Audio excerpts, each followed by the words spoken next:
New development tonight and could be a quick turnabout. Louisville's consent decree agreement with the U.S. Department of Justice may now be reconsidered. Right now, it is still in the hands of a federal judge, and it's our top story here at 6 o'clock for you. Hello, everybody. I'm Doug Proffitt. It stems from a memo sent by the Trump administration to the DOJ. It came out as breaking news late last night. It halted all civil rights litigation.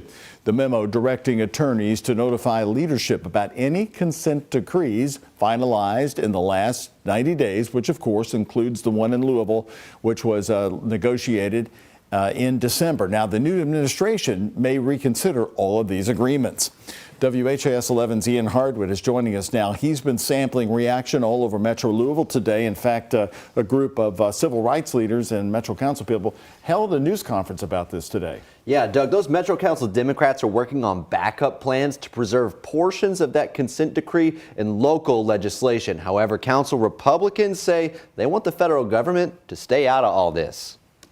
As far as the government of the federal government coming in, I hope it's dead in the water.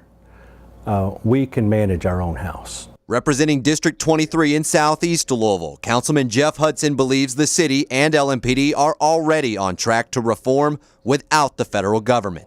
For example, a 24/7 crisis diversion center, jiu-jitsu training for officers, and banning no-knock warrants like the kind resulting in Breonna Taylor's death. And while we respect that our administration is proud to say the reforms that they're working on, we also know that those reforms happen because of the family of Breonna Taylor, her legal team, and the countless lawsuits that have happened because of LMPD's patterns of practice. Councilwoman Shamika Parrish-Wright, representing District 3 around Shively, she wants that federal oversight. Though even if it goes away, she'll mirror the consent decree's reforms in local legislation she calls the People's Consent Decree.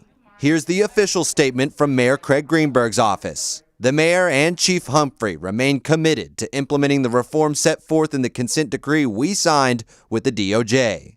The city is preparing to file a brief in support of the consent decree by February 18th, as requested by the judge.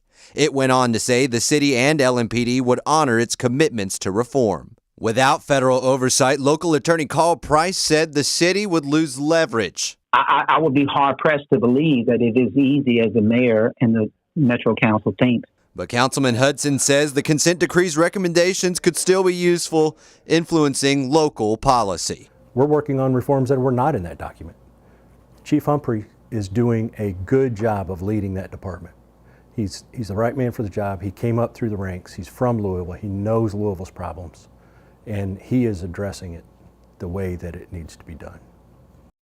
Now, one more thing to note here. Before this memo came down, Federal District Judge Benjamin Beaton was reluctant to approve this consent decree. He did raise questions in federal court when we were there covering it. And of course, he hasn't made a decision on it. He hasn't approved it. He may not have to make a decision if this gets reconsidered by the Trump administration. There you go. That's the new twist in all of this. Well, thank you so much, Ian. Now, 1 hour ago, the Metro Police Chief Paul Humphrey was right here in our studio. He was a part of the city negotiating team for the decree. We asked him if the consent decree was all for nothing. There's no finish line in this for us, right? So there might have been even if there were, we had gotten a consent decree the way that it was written, and the judge said, "Great, you've succeeded." That's not the end of improvement. So we are going to maintain a path of constantly looking for ways to improve this police department, serve the community better. Again, the chief appearing on WHAS 11 News at 5. The chief said a majority of the last 4 years of his career has been spent negotiating this consent decree, and that it wasn't for nothing. Now,